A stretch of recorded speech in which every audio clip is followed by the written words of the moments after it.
Welcome to the Paris Cachée podcast. In each episode, we travel to a new arrondissement of Paris to reveal one lieu caché, the hidden place. It might be a mysterious monument, a quirky café, a secret garden, or a shop frozen in time. No matter what it is, it'll always be hidden in plain sight, and always have an intriguing story to tell. I'm your host, Lily Heisey of the blog Je T'aime Me Neither, and author of 3 books on Paris, including my latest called There's Only One Paris, Tales for Our Times. I've been living in Paris for over 20 years, and I'm always on the lookout for the city's best, cool, and secret spots. So, without further ado, let's uncover our latest Paris Cachée. Black magic, spying, assassinations, and buried treasure. The past episodes of Paris Cachée have unearthed a variety of fascinating nuggets of Paris's history. Today, we don't need to be armed with a shovel, but instead with an ink pot, quill, and a musket. That might seem like an odd combination, but we're crossing over the Seine River to the 5th District in search of one of the last remnants of Paris's medieval colleges, one which schooled a certain musketeer, libertine, and writer who adds some flair to our story. A story that's slightly larger than life, or rather, larger in nose. A great nose, maybe an index of a great soul. Who could we be meeting? Keep listening to find out. The 5th arrondissement, the oldest part of Paris. It was on the slopes of the St. Genevieve mountain where the Romans built their city, Lutetia. Sadly, very little of this remains. Visible, that is. One can see what's left of the Roman arena, La Reine de Lutèce, and some vestiges of the Roman baths were also saved, and are now part of the medieval museum. However, these aren't very hidden, nor little known. I really did some serious digging to see if I could show you something more caché, more hidden of Roman Paris, and there are some items here and there. Actually, since the early 1800s, the city of Paris has been carefully cataloguing Roman and medieval remains. When discovered, important artifacts are usually transferred to either the Carnavalet or Cluny museums, and what remains on site is thus tricky to view. I'm not going to send you into parking garages or knocking at the doors of the buildings of the 5th to ask to go and look in their cellars, where you might see the foundations of 2,000-year-old houses. As such, until I find something Roman worthy of revealing to you, we're going to hop ahead a few centuries and into medieval times as we visit a site that is very intrinsically linked to the history of Paris and to that of the 5th District, but one which few people know about. A site I only discovered not so long ago, one hidden down a small lane. I'd certainly walked past it dozens of times, perhaps you too, on your way to picking up outdoor adventure supplies at the neighboring branches of Au Vieux Compère, or to the street market in nearby Place Maubert, nestled between the buildings of the small and peaceful Rue Jean de Beauvais, is a jewel-box medieval chapel, a very special chapel. A little while back, I joined the tour of a friend of mine, Cedric Verdure, a historian, tour guide, and comedian. Cedric combines his various talents on original comic tours of Paris and its museums via his company Laugh in Museums. I'd already done his hilarious experience at the Louvre, so I was certain that his tour, Paris Walk Stand-Up Comedy style, would be equally fun. This proved to be the case, but it was more than just for laughs. I also learned a number of things, like the existence of this chapel, l'Église de Saint-Ange, the Church of the Saint Archangels. What was this mysterious place that isn't talked about, nor included in guides or articles about the area? My curiosity was piqued. I had to learn more. Tiny in size, but large in importance. To comprehend this, we first have to understand the chapel's position in the layers of history that make up the left bank, of the development of this neighborhood after the fall of the Roman Empire, of the buildings which were first built atop Roman Paris. The conversion of Clovis, king of the Franks, to Christianity in the early 6th century AD led to more and more churches and monasteries springing up around France, and thus also in the capital, Paris. Several important ones were built on the left bank, and more were to follow. Young men began coming to Paris to learn at these religious centers. This formed the beginning of the University of Paris, a loose structure which originally had no physical buildings, but instead instruction took place around the neighborhood. The concentration of learning here became so prominent that chroniclers referred to the left bank simply as l'université, or le monde des écoles, the university or the world of schools. As Latin is the language of the Bible, it was abuzz throughout the area, leading to the nickname of the Latin Quarter. For me, this is doubly appropriate, since Latin was also spoken in this area by actual Romans a few centuries prior. Another example of the repeating layers of this neighborhood. The exceptional education provided in Paris attracted students from near and far. This sparked the creation of collèges, or colleges. Today, this word in French is used to describe middle school, but back then these were charitable complexes that housed and fed underprivileged students.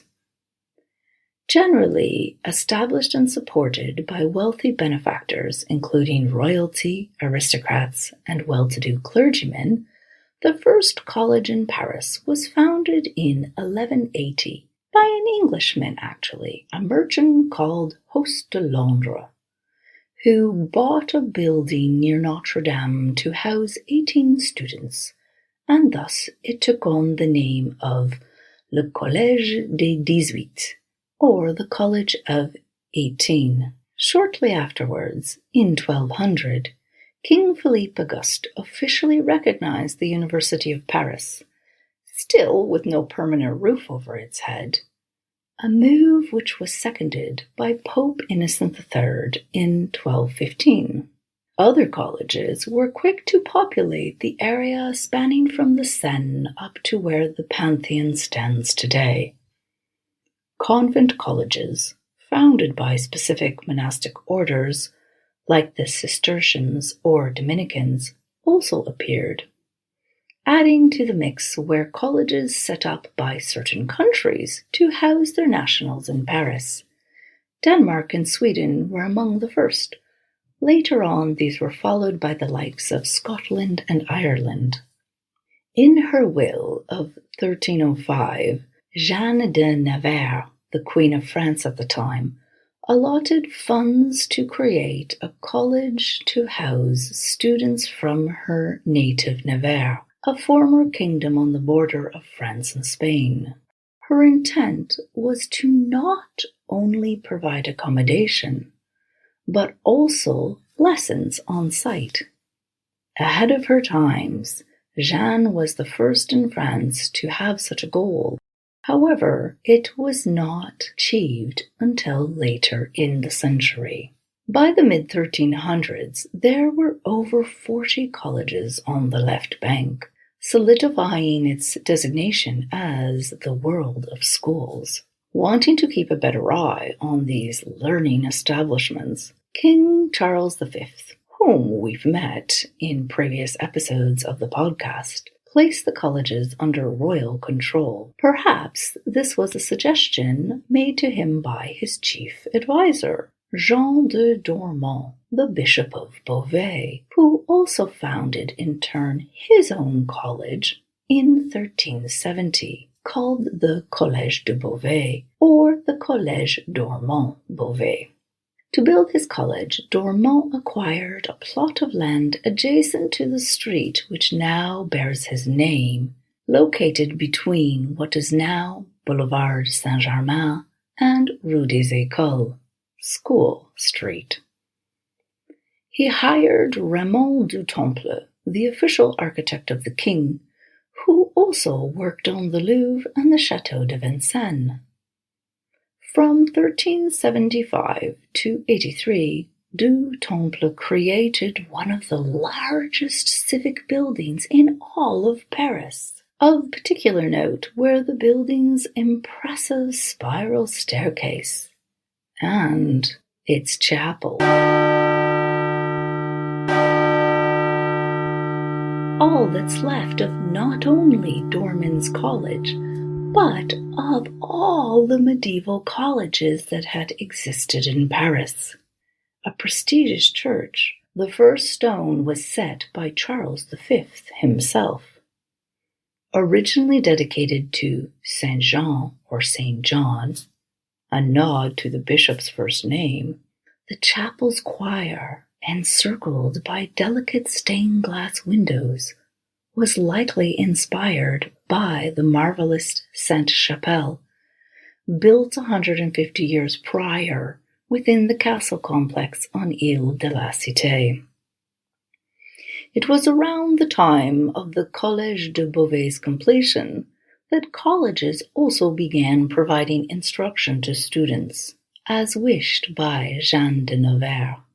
Certain subjects also started to be linked to specific colleges, divided into faculties of art, grammar, and theology, the original focus of much of the university's instruction, and that of Paris's most famous college, La Sorbonne, founded by theologian and confessor of King Louis IX, Robert Sorbonne, back in the 1250s, and just a few blocks away from the Collège de Beauvais. We'll be right back with Paris Cachée after a word from our sponsors. And now back to Paris Cachée. The original intent of Jean de Dormont was to provide an education to 12 young men from the diocese of Reims and Soissons. Their studies were to prepare them to be of good public use, that is, to go on to study civic or canon law in order to serve the king. This wasn't the only thing students learned here, but I'll be getting around to the beyond the classroom walls subjects shortly. Student numbers eventually rose to 24, And then later education was also provided to students who didn't necessarily lodge on site. Thanks to its excellent academic reputation, the school trained a number of famed students, including two who carried on using their ink pots and quills after they left the school. These include Charles Perrault, author of French fairy tales like Little Red Riding Hood, Cinderella, and Sleeping Beauty, and Sévien de Cyrano, better known today as Cyrano de Bergerac. Cyrano de Bergerac, one of France's fictional greatest lovers. But was the real person actually a big-nosed romantic? Well, I've sniffed out his story for you. Sévien de Cyrano was one of the most fascinating figures in France in the 1600s, and one of the country's all-time greatest warriors. This is, of course, in addition to being the true-life inspiration for Edmond Rostand's comic play Cyrano de Bergerac, published in 1897, and a work which has been adapted countless other times, the most famous being Jean-Paul Rappeneau's 1990 film featuring Gérard Depardieu as Bergerac. In case you need a little refresher on Rostand's story, it goes something like this. Soldier, talented, duelist, and poet, Cyrano from Bergerac is in love with the beautiful Roxane, but is afraid to reveal his true feelings for fear of being rejected due to his large nose. After a cadet, Christian, falls for Roxane, Cyrano pens love letters on Christian's behalf. His poetic words seduce Roxane, who believes they are Christians. Poor Cyrano! He got the short end of the stick, or rather the quill. However, how much of this is actually true? Born in Paris in 1619, when Sévien was 3, his family moved back to the heraldic property in Mauvière-Bergerac, located in the Chevreuse Valley southwest of Paris, and not the southwestern area of Bergerac, as falsely presumed by Rostand.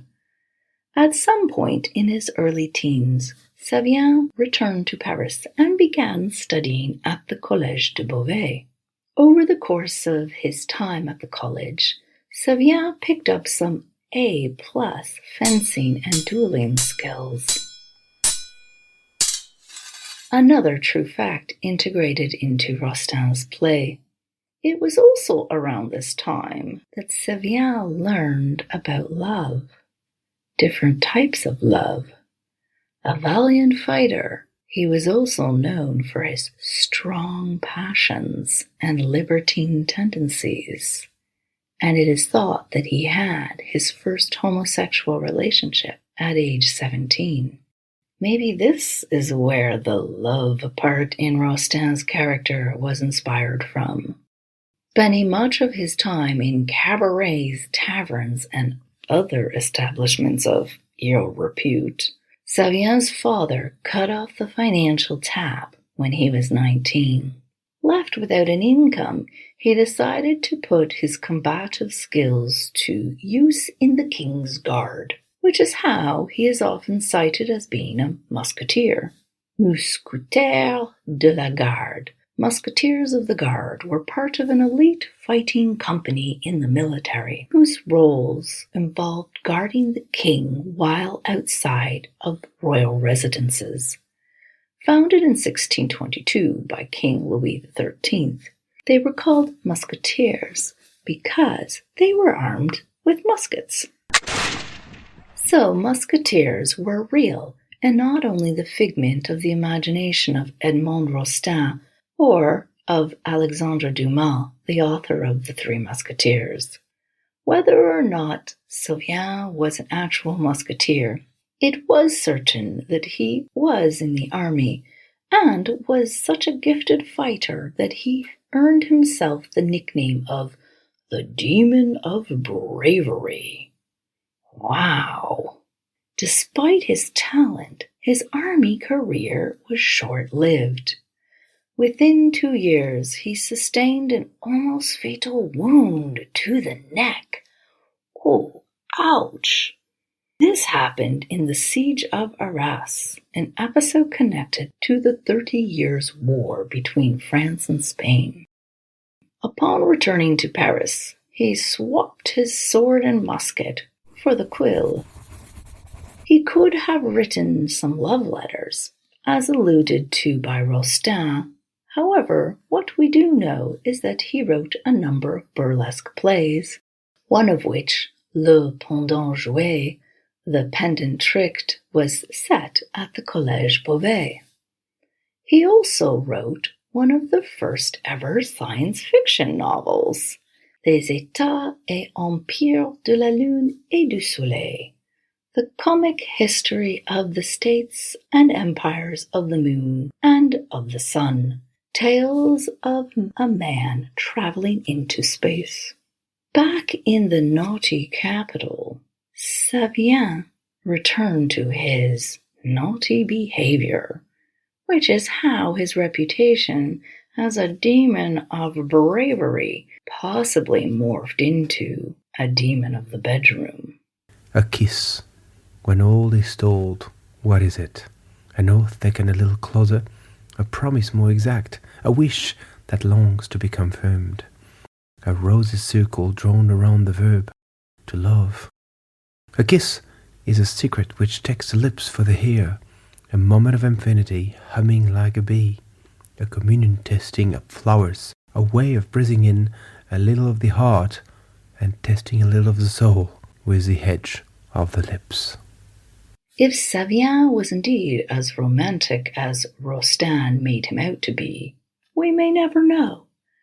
What is certain is that poor Sylvain wasn't able to live the full life of love and passions as he might have liked, because he unfortunately passed away at only 36. A young demise for Sylvain, but the Collège de Beauvais has prevailed to this day. But how when so many other colleges perished, like Sylvain? Just as most other religious structures, the college was closed down during the Revolution, after which its buildings were used as a candy factory, then a military barracks. With Haussmann's destruction of Old Paris, some of the Latin Quarter's ancient buildings were torn down to make way for the Boulevard Saint-Germain, including some that belonged to the college. But the chapel was miraculously saved. This was thanks to the Dominican order, who in 1865 bought it up. However, 15 years later, they were expelled from France, leaving the complex once again up for grabs and in threat of disappearing. Fortunately, it was saved from the wrecking ball in 1882 when the Kingdom of Romania bought the chapel in order to provide a place of worship for Romanians living in Paris. It took on the new name of l'Église des Saints Archanges, the Church of the Saint Archangels, which is still its purpose and name today.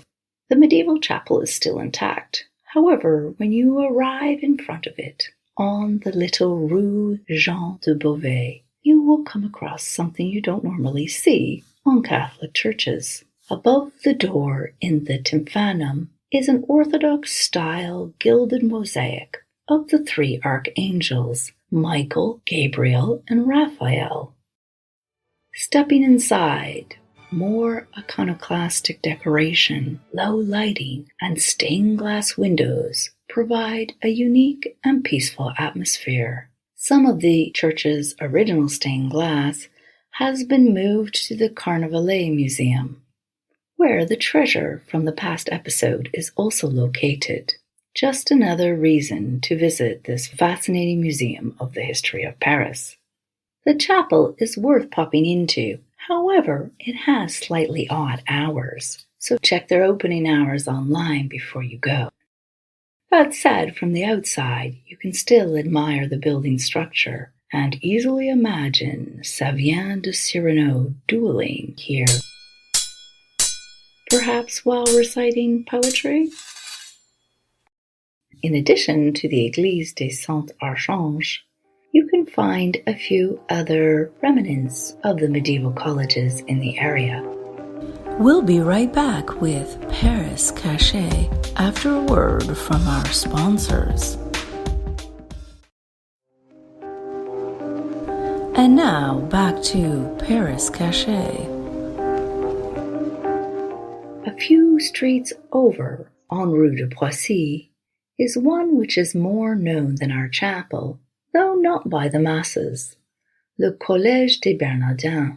Dating back to the mid-13th century, its large refectory, or dining hall, remains. The college's buildings were also confiscated during the Revolution, but it has since returned to its original purpose of religious education, and you can actually visit the interior free of charge during its opening hours. Although it dates from the Renaissance, le Collège de France still exists, and is found just up the street from the chapel. Today, it offers a rich program of public lectures and conferences, though mostly in French. Of course, the Sorbonne still exists, but in much, much newer buildings than those of its medieval college days. The spirit of these colleges best lives on in the very south end of the left bank, at the Cité Universitaire. Created in 1925, the complex has over 40 colleges, residences from different countries, which house over 12,000 students every year. I was one of these students many moons ago. I mightn't have learned fencing during my stay, like Savien, but I did learn a thing or two about love. However, that might be a topic more suited to my other podcast, Romancing in Paris, also available on Paris Underground Radio. If you would like to visit the chapel and other fun and fascinating places in the area, join one of Cedric's Paris Walk stand-up comedy style tours. See his website, laughinmuseums.com, for more information. Cedric also lent his vocal skills to this episode as the voice of Cyrano de Bergerac, reading excerpts from Edmond Rostand's play. Thank you for listening. I'm your host, Loie Heisey. You can find me at jetemmeneither.com. Our theme music is Dreamer, produced by Danya Vadavaz. Paris Cachée is produced by Paris Underground Radio. For more on this show and shows like it, please go to parisundergroundradio.com.